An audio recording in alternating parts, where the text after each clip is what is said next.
Maaring mapatakbo ang mga eroplano gamit ang iba't ibang anyo na nakaimbak na enerhiya tulad ng likidong fuel para sa jet o piston engine o baterya para sa pagpapatakbo ng electric motor. Pero paano naman ang flywheel energy storage? Maaring gamitin ang mga flywheel para mag-imbak ng napakalaking enerhiya sa pamamagitan ng pagpapaikot ng isang masa sa napakataas na RPM. Pero sapat ba ito para mapalipad ang isang eroplano? Gumawa tayo ng flywheel at alamin natin. Mapapansin mo nagpa-CNC cut ako ng carbon fiber sa ilalim ng tubig. Pero hindi ba dapat mabigat ang flywheel? Oo, pero hindi rin. Kasi ang enerhiya na nakaimbak sa isang flywheel ay talagang kinetic energy, na siyang enerhiya ng isang bagay na may bigat na gumagalaw sa isang particular na bilis. Ang equation ang enerhiya ang flywheel ay kalahati ang rotational inertia times angular velocity squared. Ang rotational inertia ay tumutukoy sa masa ng flywheel at distansya nito mula sa axle. Ang angular velocity ay bilis ng pag-ikot ng gulong. Pwede nating dagdagan ang nakaimbak na enerhiya sa pagtaas ng value, pero dahil naka-square ang velocity, mas maganda kung mas mabilis ang pagpapaikot ng flywheel. Kung dinoble ang inertia, dudoble ang enerhiya, pero kung dinoble ang velocity, 4 na beses ang enerhiya. Kailangan natin ng magaan na flywheel na may mataas na RPM para mapanatiling magaan ang timbang at mataas ang imbakan ng enerhiya. Dapat ang masa ng flywheel ay nasa malayo sa axle, kaya carbon fiber ang magaan na hub at aluminum ang panlabas na singsing. Binalance ko ito at inassemble gamit ang belt at pulley system na nagbigay ng propeller to flywheel ratio na 16 sa isa. Kaya mabilis umikot ang flywheel kahit mababa ang RPM ng propeller. Ang pag-ikot mula sa pulley ay dumadaan sa bevel gear para paandarin ang propeller. Kaya kong paikutin ang propeller gamit daliri ko ng mga 2 ikot per segundo na katumbas ng 2,000 RPM sa flywheel. Ikinabit ko ang tail boom na may rudder at elevator para makontrol habang lumilipad at gumawa ng launch ramp na may motor para paandarin ang flywheel. Ayos ang tunog sa mababang RPM pero nagiging magaspang habang bumibilis. Nakakalito iyon noon kasi nabalance ko ang flywheel at mga pulley na mas maayos pa kaysa sa karaniwan kong pagbalansa ng drone propellers na mas mataas pa ang RPM. Pero napansin ko na itong O-ring ay lumalaki at nanginginig na sa tingin ko ay siyang sanhi ng karamihan sa ingay. Sa tingin ko, ito rin ang dahilan kung bakit nanginginig ang mga belt sa mataas na RPM. At least may sapat na enerhiya na nakaimbak sa flywheel, kaya umiikot ito ng matagal-tagal.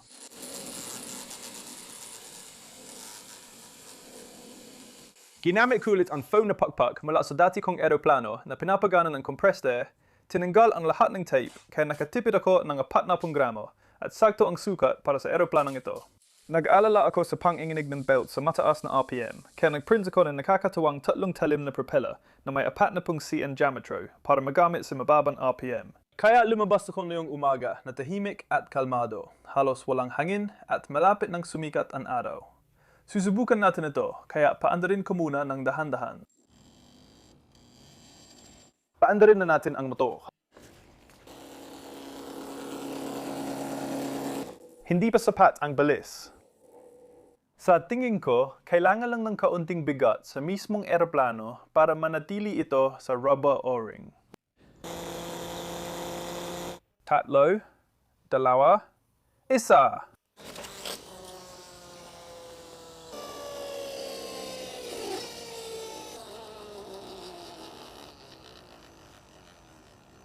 Hindi maganda yon. Bumagsak ito sa lupa at kailangan ko na mag-print ng bagong gear kasi natanggal lahat ng ngipin sa bevel gear. Ayos pa ang mga belt. Gear lang talaga ang kailangan kong i-reprint. Tumagal lang 1.5 oras ang pag-reprint ng bevel gears. Kaya sinubukan ko muna ilang beses ang launch ramp habang naghihintay na may iba-ibang resulta. Bumalik ako matapos ng 2 oras. Naayos ko na lahat ng 3D printed na gears at ayaw kong sumugol na masira ulit dahil matagal mag-reprint at ikabit muli. Kaya imbes isugol ang gears, sarili ko na lang ang isusugol. Ako na mismo ang mapapalipad nito gamit ang kamay ko.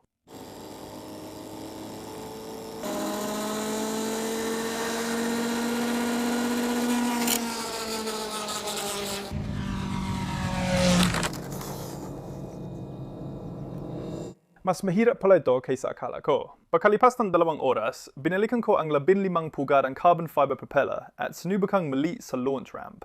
Ngunit malayo pa rin ito sa tagumpay.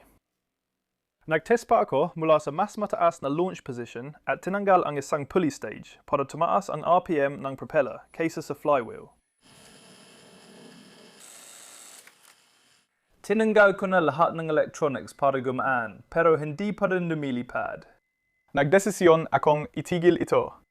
Pero kailangan kong makita na lumipad ang isang eroplano gamit lang ang enerhiya na nakaimbak sa isang flywheel. Madalas, ang simpleng ideya ang pinaka-epektibo. Mukhang nahanap ko na ang solusyon sa pagkabaliw ko sa flywheel. Gamit ng laruan na ito ang pampaikot na enerhiya ng propeller at ng panlabas nitong singsing para magpatuloy sa pag-ikot matapos kong hilahin ang tali na lumilika ng puwersa ng tutulak pataas sa ere. Pinakagusto ko sa mga laruan na ito ang simple pero epektibong release mechanism. Heto ang 3D printed na bersyon na ginawa ko para sa brushless drone motor. Ang paraan ng paggana nito ay ang mga nakatagilid na bahagi ay nakakandado. Ibig sabihin, napipigilan ang propeller na umangat kapag pinaikot nito ng motor. Kapag pumagal ang motor, nakakalas ito at biglang lumilipad sa langit. Pero sapat ba ito para makalipad ang eroplano? Kaya, kailangan ko ng simpleng eroplano para sa simpleng solution. Gumawa ako ng simpleng glider gamit ang kahoy na bolster at foam board at nilagay ko ang bearing block sa harap para umikot ng malaya ang propeller.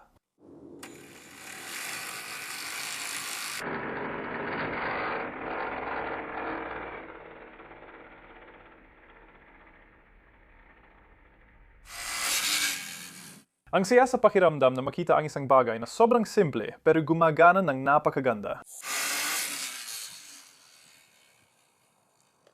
Madaling baguhin ang bigat, diametro at pitch ng propeller para sa iba-ibang performance sa paglipad. Huwag masyado magtipid sa bigat ng mga talim na nag-uugnay sa lahat. Maliban na lang kung gusto mo ng lumilipad na hula hoop.